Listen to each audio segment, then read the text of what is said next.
Welcome back to our amazing world bike tour from Tajikistan in Central Asia. We are on our way to the capital to reach the starting point of the legendary M41 road, the Pamir Highway.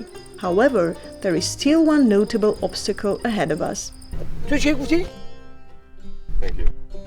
We want to avoid the infamous 5-kilometer long, barely ventilated, pretty much unlit and narrow Tunnel of Death. It connects the northwestern part of the country with the capital, Dushanbe. Usually cyclists hitch a ride through the tunnel on the back of a lorry, but as Arif speaks Russian, she makes some inquiries with the locals about the only alternative. Either way, there are some challenges ahead. Вы хотите через перевалом, что ли? Через перевал? Очень сложно будет. Ну, можно ехать. Да, можно. Есть возможность. Возможность есть, который, короче, ехать можно, но там скала, равнение, короче, давно дорогу не чистили. А мы точно не знаем, в том, что, может быть, есть там звери, может, волки, может, где-то леса. Да, бомжом живут.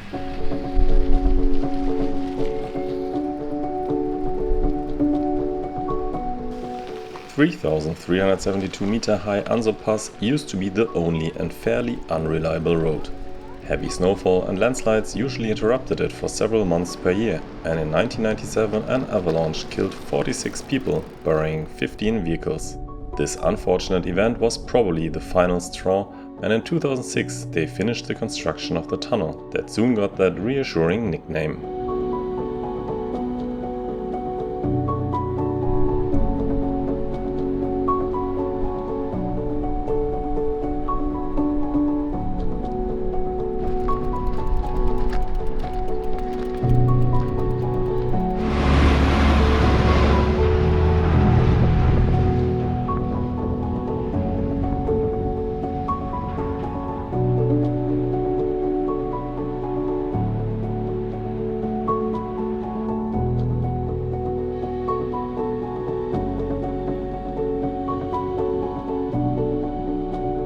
Today the old pass road is marked as closed and almost certainly impassable for cars due to the landslides and rockfall that has accumulated for nearly 2 decades.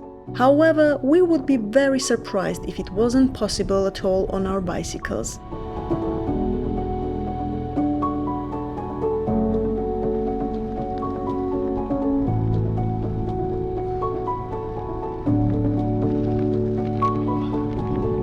Salam, hello. Hi. Ich frag mal, ob es noch sehr weit hoch ist.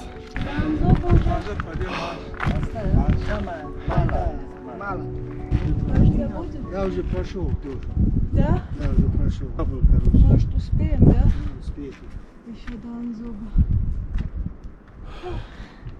Откуда вы, ребята?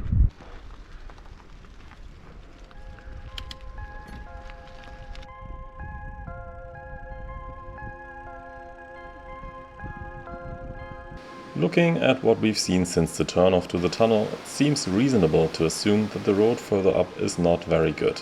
We did not make it to Anzab, the last village before the pass.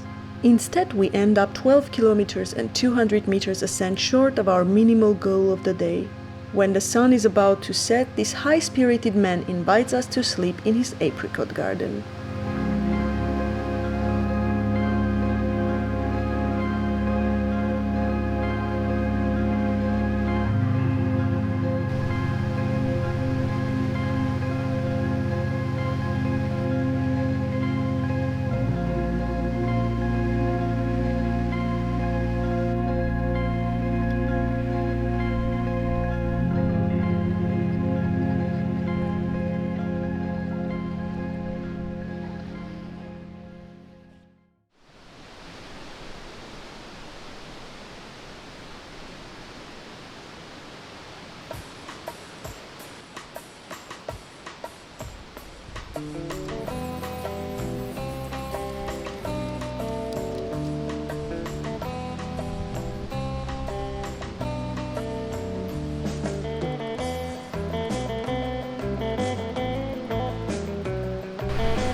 زلفی پریشان دستم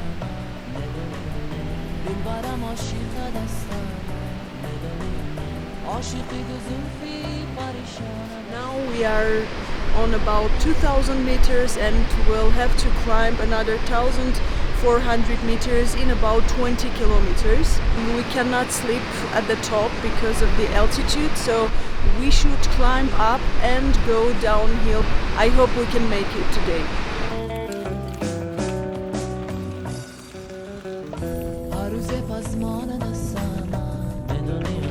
بازمانی آن عشقی با وفای دستم میدونی و نه هر روز بازمان دستم میدونی و نه بازمانی آن عشقی با وفای دستم میدونی و نه میدونی و نه کی در آرزوی تو هستم میدونی و نه میدونی و نه کی در جستجوی تو هستم من مثل پروانه گردشم هر ذره سوزم من مثل پروانه گردشم برای سوزم.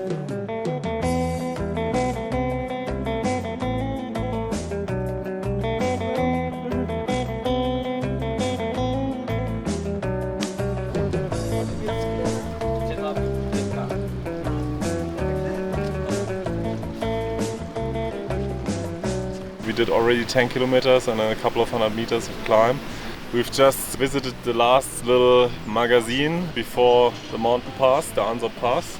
Unfortunately they were out of bread, but that nice guy gave us some of his bread. That was very kind of him.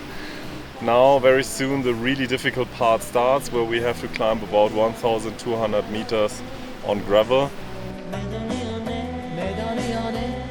We should make it all the way over the pass and down again to 2,700 meters above sea level or below on the same day. That is because our bodies are not acclimatized to higher altitude at all.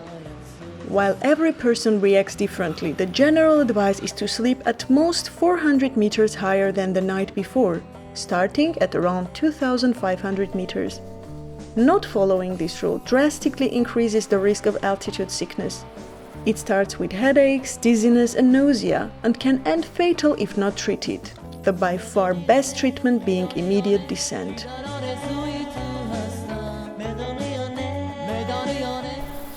I'm not sure how many kilometers we did by now, but I think we still have a lot in front of us. And our energy is very limited. I think we both are already very tired. Yeah, the altimeter says we are at 2,400-ish meters. So that means that almost another 1,000 to go. And I'm a little concerned, or actually I'm concerned, that we might not make it energy-wise and daytime-wise all the way over the top and down the other side. So we might need to make a decision to stay below 2,700 meters. So in 300 meters we'll check how we feel.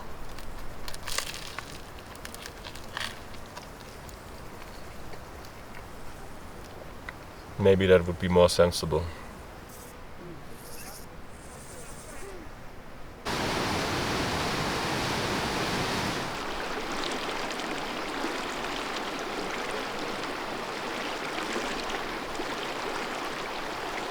We can see the mountain pass, the Ansop Pass. It is 11 kilometers and with the 800 meters of climb it's roughly 7 to 8% average, all gravel. We're pretty tired already, but we hope we can do it. Oh. Now we're at 2,600 meters. That means we did 400 meters since what was the name? Ansop. It's 12:10, so it took us 2.5 hours for 400 meters. It's 800 more meters, so it's minimum 5 hours. to get up. Probably 6. Okay.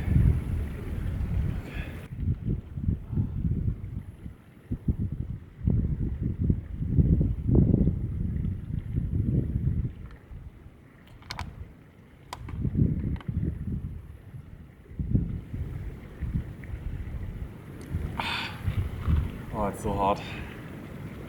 It's pushing more than cycling, really.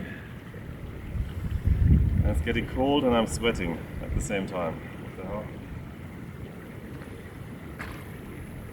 Okay, let's go. By now, I'm absolutely certain that this is too much for us to chew in one day. There are countless beautiful camp spots and water sources all over the place. However, Arif insists on continuing. I am fuming, as she has not taken my concerns seriously all morning.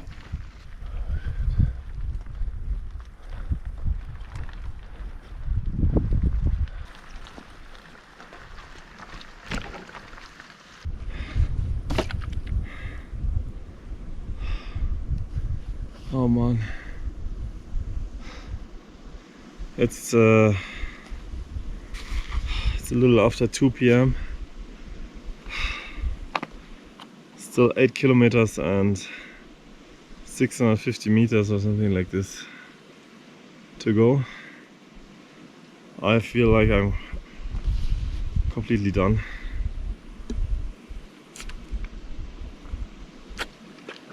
I propose that we camp here. We're still... I can't.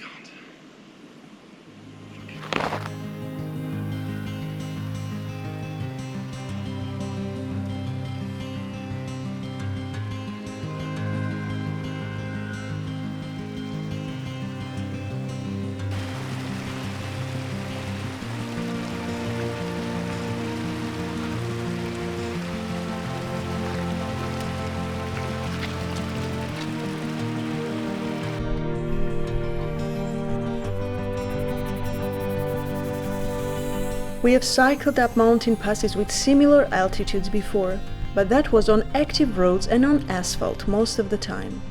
The problem with climbing on this loose gravel is that a large part of the energy you put in is lost due to the lack of traction. It is particularly hard to get going from a standstill. Plenty of scattered rocks and the overall bad surface make us come to a grinding halt very often.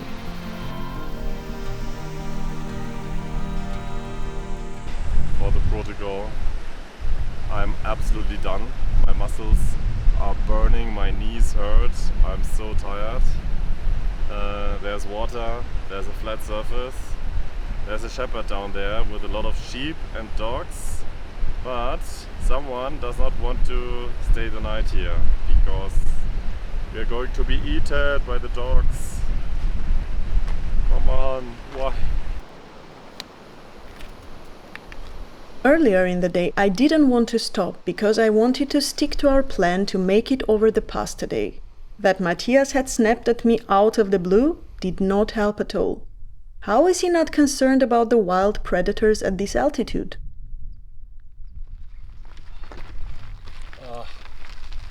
Please tell me that this is solid and not soft snow.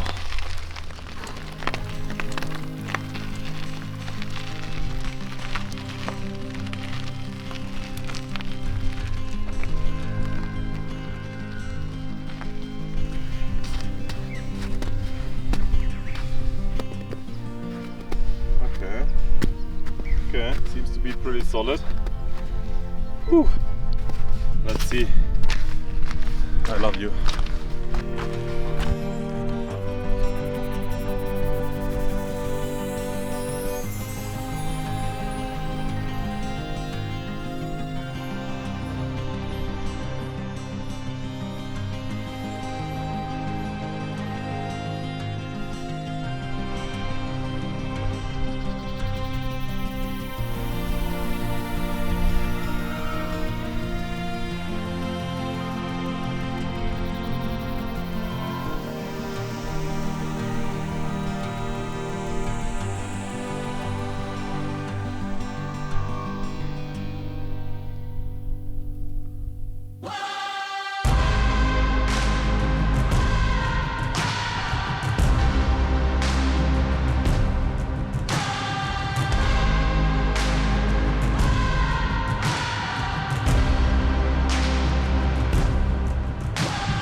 Come on. 200 meters more. I'm using every mental exercise I can to get a little more strength and motivation. We are at about 3,100 meters. More. Or more. Probably more, yeah. 3,200 maybe, hopefully. One can feel that the air is thinner here. We are pushing the bikes basically for maybe 50 meters at the time. Then we need a break for a minute at least. That's crazy.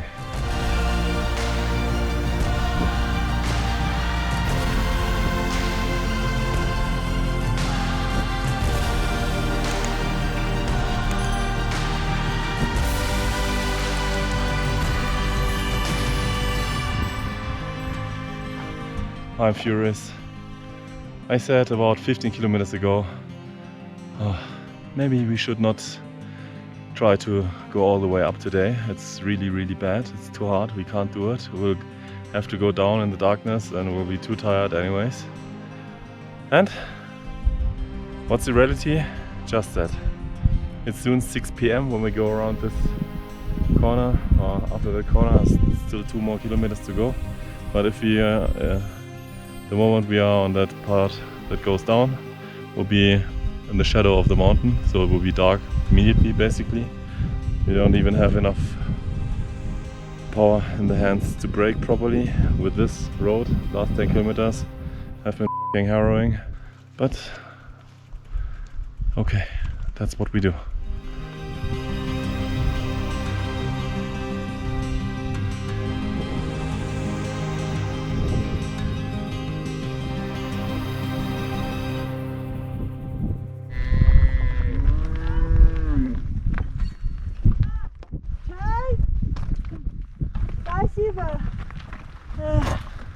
Do you want tea, Matthias?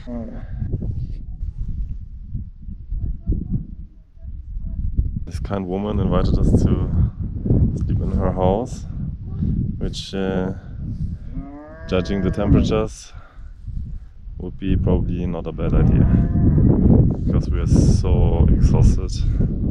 I think it's better if we sleep inside, but let's see what I have to say.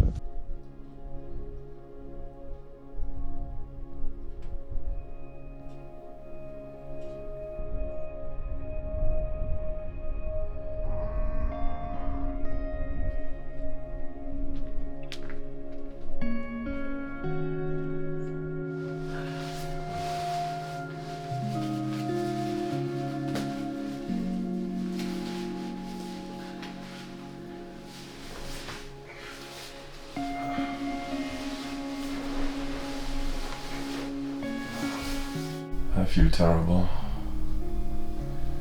I'm freezing. I think my body went way beyond its limit. Every muscle feels like he's going to cramp immediately. I'm still a little cold.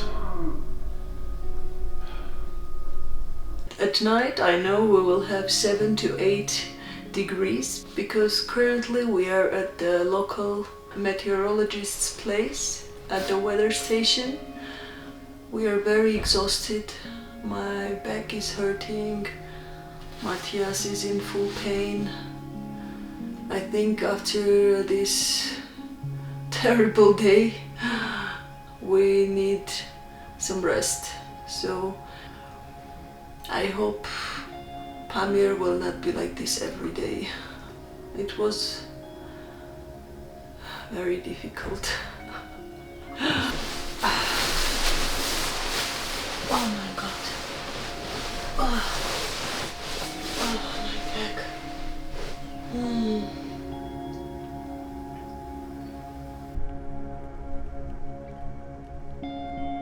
Now, at an altitude of 3,372 meters above sea level, Matthias suffers from altitude sickness. He has a crushing headache, feels dizzy, and is very short of breath. Almost immediately after reaching the top, he got chills and high fever. Additionally, diarrhea forced him to make the arduous journey to the outhouse 50 meters away every hour or two. The next morning I don't feel great either, but strong enough to go on a little hike. The meteorologist wants to check his beaver traps.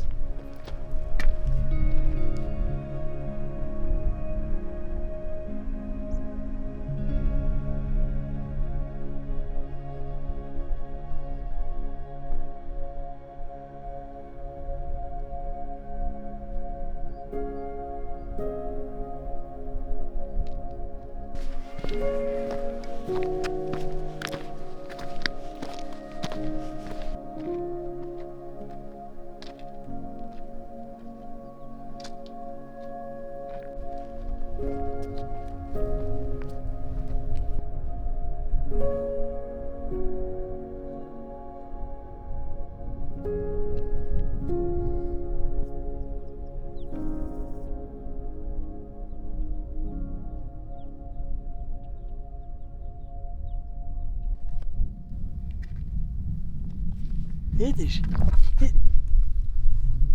И закроется все. Видишь? Ну, Пойдем, что там два осталось, посмотрим.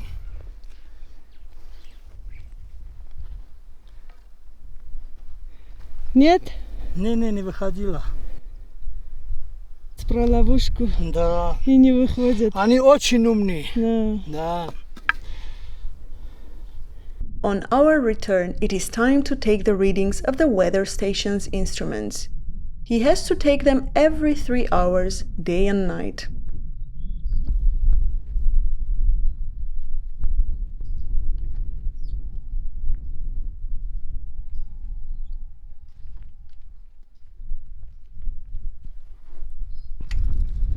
Вот идем оттуда, фотографируй. Life is tough at this altitude. To get by, they have some livestock. During summer and early autumn, they look after the animals of some villagers as well. Пошли. Да. Закрой ворота. As the beaver traps didn't have any success, with no meat left, the time of this young goat has come. Getting supplies up here is difficult. Only once per year they get a delivery by helicopter from the government. Shelf-stable dry products, rice, flour, oil, and so on. If they need anything else, they have to carry it up themselves from the village 1,500 meters below.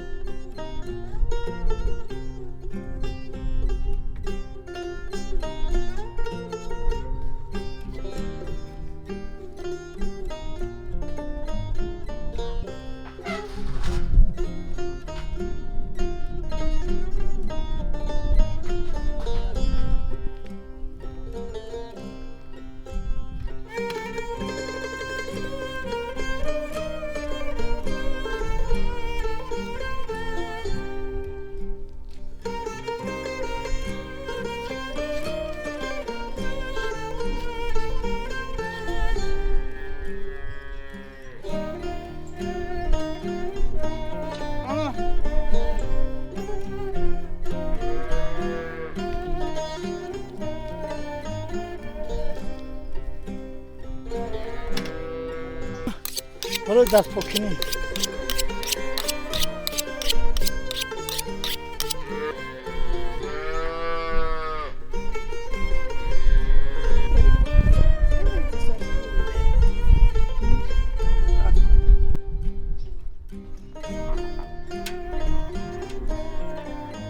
Там Атара пришло, его камень ударил. Вот сломалась рука. Это, хозяин сказал, я не буду возить, разбить Париж, покушай.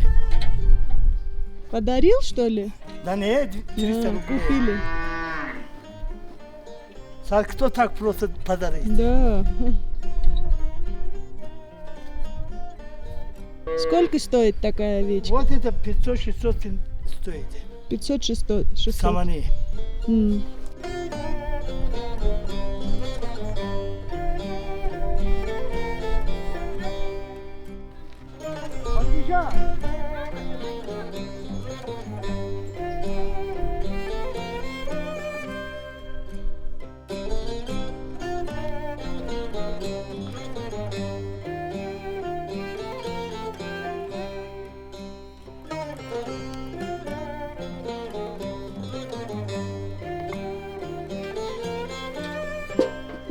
They built a cistern that collects the melting snow to have enough water all year.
Эти коровы везде лезут. Да.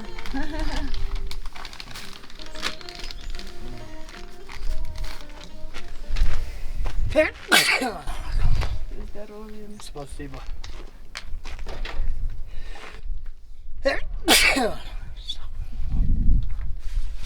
Смотрите, что вы тоже не простудились. Это какой-то вирус. Вирус?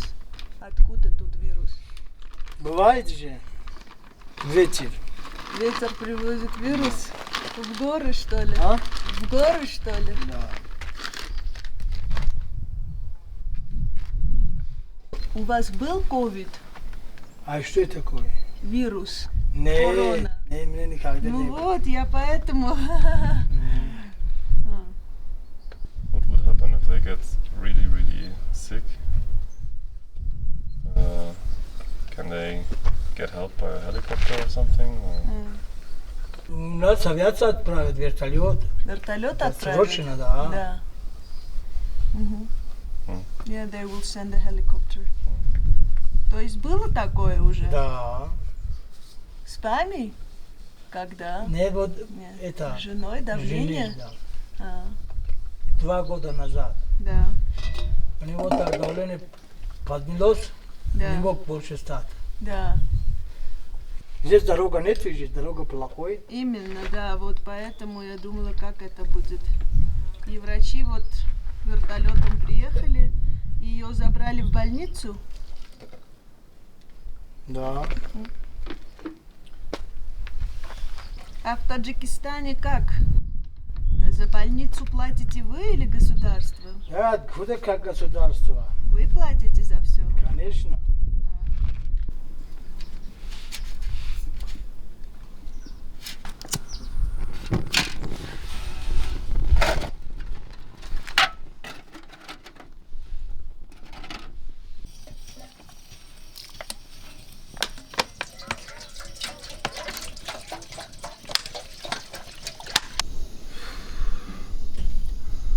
So it is now 2 nights later than when we arrived here at the top of Anzop Pass. My fever now dropped. Now my temperature is almost normal. But 37. yeah, slightly higher than it should be. I still have diarrhea and feel pretty weak. Couple of steps and I'm out of breath and need to rest. But today we feel good enough that I think we can go down, descend about 2000 meters to the next village where we'll rest another day or another night and then head to Dushanbe. The meteorologist and his wife, they live here for 30 years now. But they want to leave as well. Partly, I guess, because she has high blood pressure and that's not very good at 3,400 meters altitude. But they are remarkably fit, whereas we can barely move.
Together they lived on the top of the world for over 3 decades, a majority of the time virtually cut off from the rest of the world.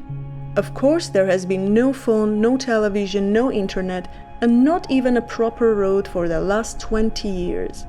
He has to use an old radio to transmit the weather station's readings.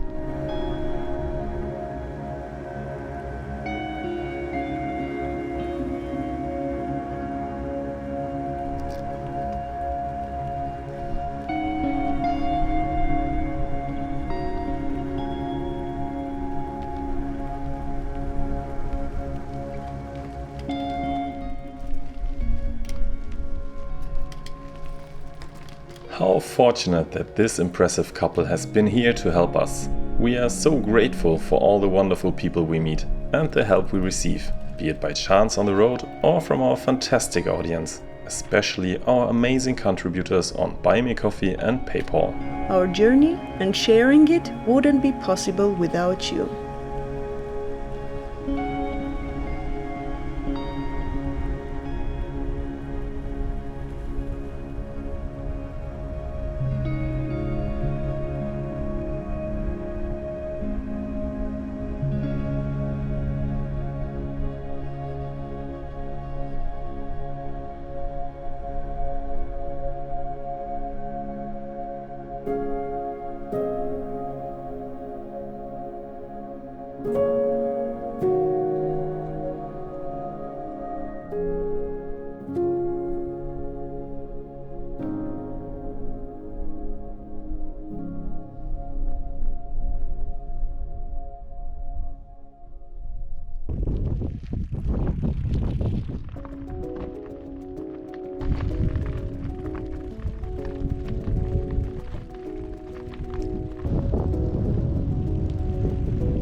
This experience clearly showed us our limits, teaching us a valuable lesson.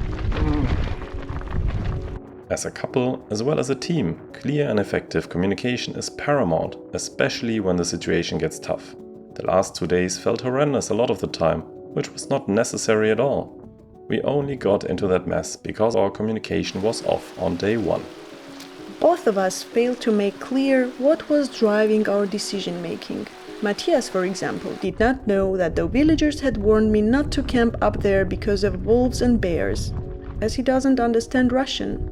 Driven by the major concern of getting eaten, Arv was not very concerned about us reaching the pass overexhausted at sunset. Her plan was to make it up and down no matter what. Had we both articulated our needs adequately and tried to figure out our partner's needs at the same time, we could have saved ourselves quite some pain and suffering by camping 1 extra night close to the village of Anzog. Hello.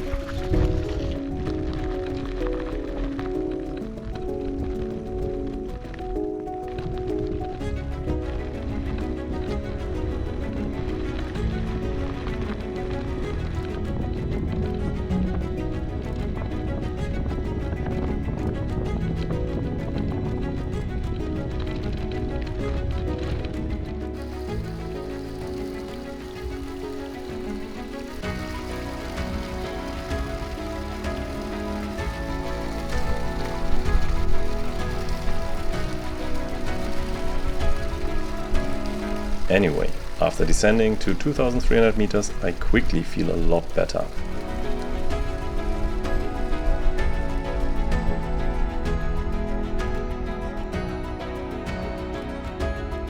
When the sun sets, we learn that the wind gets very strong around here. Our tent gets pushed flat to the ground a few times, and so Matthias has to hold the tent poles up for about an hour, while I hold the camera.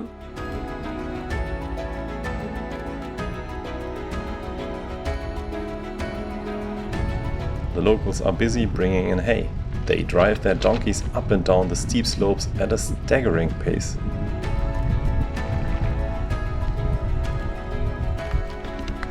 Wow, That is perfect. Сколько стоит?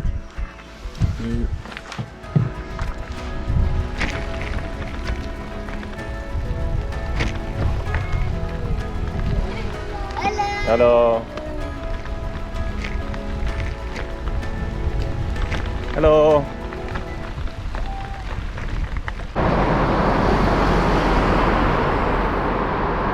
We avoided the Tunnel of Death, but as it turns out, it is just the longest of a series of about 20 tunnels. Most of them are so short that they are not a problem at all, with one exception. This is horrible. So we avoided the Tunnel of Death. I nearly died on the Anzor Pass, and of course there's more tunnels, and the air is horrible inside. And I thought we had some face masks, but I don't know where they are. Shit.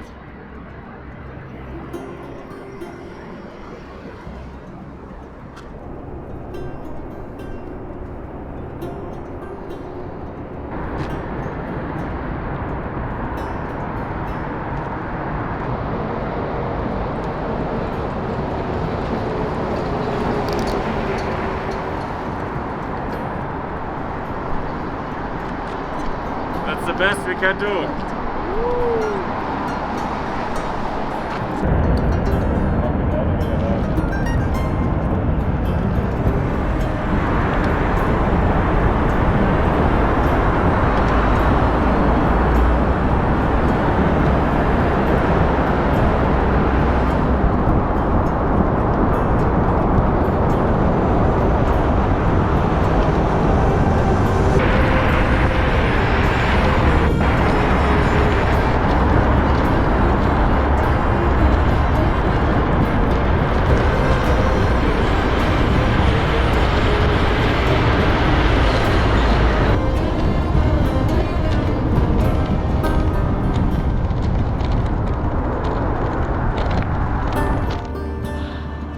This was horrible. My eyes are full of dust. They're hurting.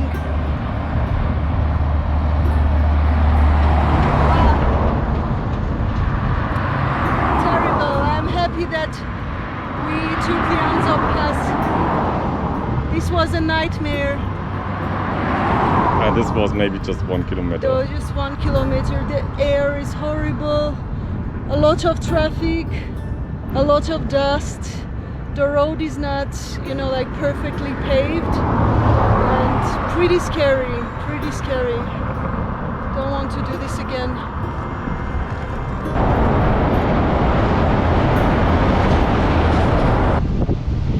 Number 5. Okay, we're almost done with the tunnels.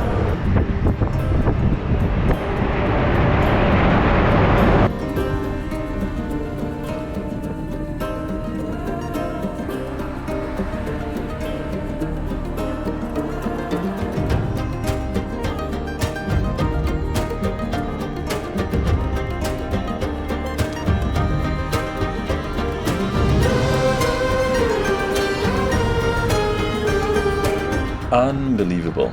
Finally we are closing in on the capital of Tajikistan and western tip of the Pamir Highway. Like for so many cyclists from around the world, this has been one of our longing places for quite some time now. Eventually we reach our accommodation for the coming days, the Greenhouse Hostel Dushanbe. It is the #1 stay for all sorts of adventurers taking on the legendary Pamir Highway, which is exactly what we'll do next. So please join us again when we cycle the first leg of the M41, the classic northern route. Greenhouse Hostel. Woohoo! Thank you so much for taking part in our journey and watching our video till the end. Please be so kind and leave a like, and if you have any thoughts or questions, please put them in the comments down below. We promise to answer them eventually, and all of this will greatly help YouTube to show our video to more people. You can also support us via buymeacoffee.com by buying us a coffee. Until next time. And may the wind be in your back.